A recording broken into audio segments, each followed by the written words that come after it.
that just don't mean it's true, man. Cause we not in the same league, dog. We shooting at two different baskets. I think that's kind of like hate and jealousy. And hate and jealousy is a form of grief. You're grieving because obviously all them people you talking about have something you either want or are something that you ain't. And you're grieving, and the funeral becomes the podcast. Steve Harvey just got dragged into the messiest scandal of his career. And the person pulling him into it is not Katt Williams. It is his own wife, Marjorie Harvey. When you met Steve, he was already married. And you walk in late to his show, late. You walked in late for a reason, for the attention, huh? Not even knowing you, he said, I'm gonna marry you. Girl, who you done call? Oshun, Ugly Freda? That is the bombshell shaking the entire internet right now. Katt Williams just dropped claims so wild they are flipping the entire Harvey empire upside down.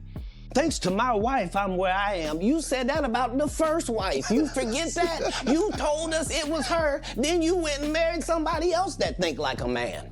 Like, what are you talking about? They think they can rewrite history. He says Steve is not running anything. He says Marjorie is the one calling every shot behind the curtain, and the receipts people are pulling to back it up are absolutely insane. Stick with me until the end, because the timeline of how Marjorie ended up married to Steve is wilder than any reality show. When I think about how quickly he moved forward from me to Marjorie, that was disturbing. There are federal investigations, there is a life sentence, there is a cousin swap that nobody wants to talk about. And there is one question floating over all of it. Who is really in charge inside that Atlanta mansion? He turned my son against me, had me evicted from our house, thrown out. All the businesses, all the money, the cars, at a moment when I was down and devastated.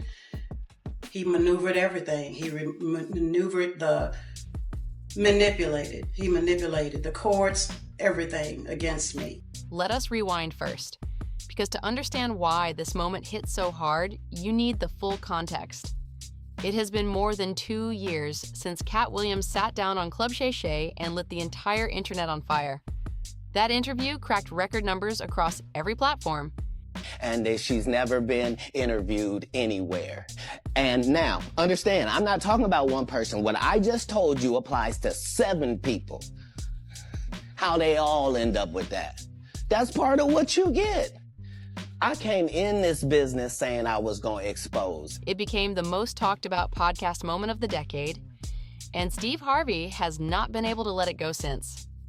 When the interview first dropped, Steve did not laugh it off. He did not take the high road. He went straight into threat mode on his radio show. He literally said he would shoot the perm straight off Katt's head. That is not a calm response. That is a man whose nerve got hit dead center. Now think about that for a second. You do not pop off like that unless something true got too close. You do not threaten violence on national radio over jealousy. You do that when somebody just exposed something you wanted buried forever. The social media fodder was upset with you for the way you finally responded to him. Mm-hmm.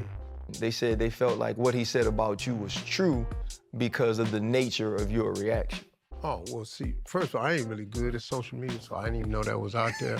But they can, like, really kiss most of the corners of my head. So here we are 2 whole years later, and Steve is still bringing it up. The interview aired yesterday. He recently sat down on the Pivot podcast. He tried to play the elder statesman role. He brushed Katt off as bitter. He said Katt is jealous because he is not on Steve's level financially. But wait a minute. If Katt is so far beneath you, why are you still talking about him 2 years later? The part that's hurtful in here is my wife and children have to be drugged into this. If you're going to be vindictive, then go ahead and just aim it at me. But my son is coming in the room crying. And that's also her son. So why you would do that? Real bosses do not chase smoke. Real bosses do not punch down. The fact that Steve keeps circling back tells you everything. Something about that interview is still rattling inside his head. And this is where the whole story flips. Because according to a source close to the Harvey camp, Steve was not even the one who wanted to respond. It was Marjorie pushing him to do it. The insider claims Marjorie was furious about what Katt said on Club Shay Shay. She allegedly told Steve he had no choice. She told him he had to clap back publicly. And she is the one keeping the feud alive behind the scenes. The reason she is allegedly so heated. It traces back to one specific thing Katt said. Katt talked about a so-called program inside the industry, a pattern he claims comedians have to follow if they want to climb the ladder. He even mentioned the idea of a certain type of wife being part of the package deal. That comment alone would not have sparked a war, but Katt did not stop there. He went deeper. He said Steve walked away from his first wife and pretended that chapter never existed. He said the public version of the love story got carefully rewritten over time. He said Marjorie was painted into the picture as if she had always been there from the start. And once that hit the timeline, people started doing their own digging. They started lining up dates, they started comparing receipts, and what they found did not match the fairy tale version at all. Let us talk about Marjorie's life today first, because the contrast is everything. If you scroll her Instagram right now, you see private jets, you see designer bags stacked like pillows, you see front row seats at Paris Fashion Week, you see her clinking glasses with billionaires and royalty from around the world. She is the picture of luxury. She runs a successful fashion blog. She has built a personal brand worth millions. She is married to a man worth around $200 million. But here's the thing. That life is recent, that life has a starting point. And the starting point is where all the uncomfortable questions begin. Before Steve, before the spotlight, Marjorie was living a completely different reality, and it was not the kind of reality you put on a glossy magazine cover. The official story says Steve and Marjorie met at a Memphis comedy club back in the early 90s. Steve has told this story 100 times on his shows. He says he saw her walk in, he stopped his set mid-joke. He told the entire crowd he did not know who she was. But he was going to marry her one day. Sounds romantic, sounds like a scene from a movie, but here is what the romantic version conveniently leaves out. After that first meeting, Marjorie disappeared, she walked away from him, and critics say she walked away because Steve was broke at the time. He was sleeping in his car between gigs, he was barely making rent.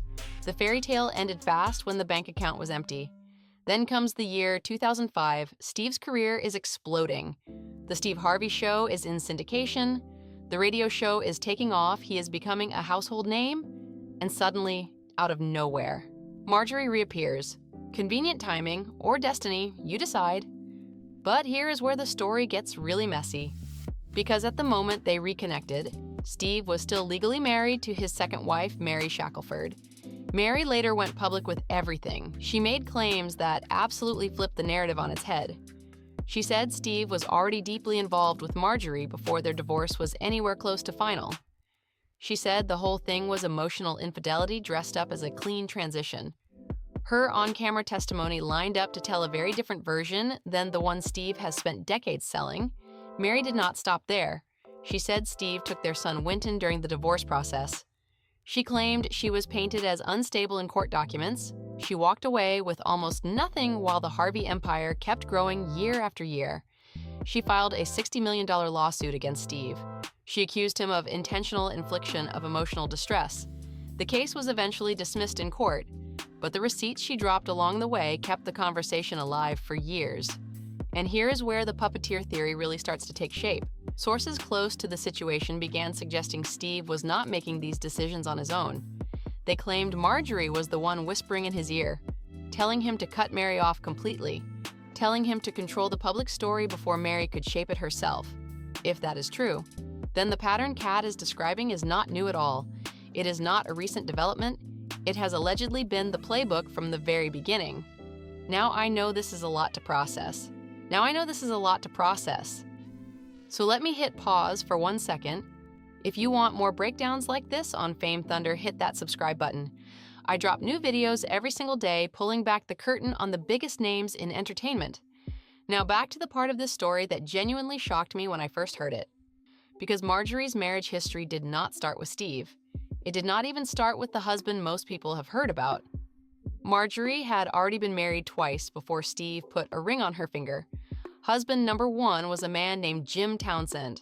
And Jim was not just any husband. Jim was tied to one of the most serious federal drug cases of his era. According to court records and reporting from major outlets, Jim Townsend was caught up in a massive trafficking investigation. Federal agencies, including the FBI and the DEA, were watching the entire operation closely. The case involved attempts to move large quantities of cocaine across state lines. Jim was eventually convicted on multiple charges. He was sentenced to life in prison without parole. Yes, you heard that right. Life. He served 26 years before President Barack Obama commuted his sentence in 2017.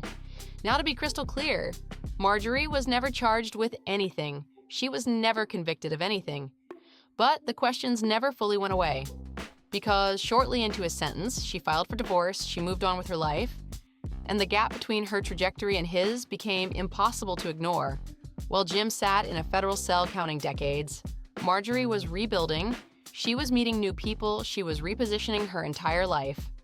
But the story does not slow down there, it actually gets even more tangled after separating from Jim. Marjorie reportedly began a relationship with Jim's own cousin, a man named Donald Woods. According to multiple reports, Donald was tied to similar circles as his cousin. And Donnell is not a random name in this story. Donnell Woods is the biological father of Lori Harvey.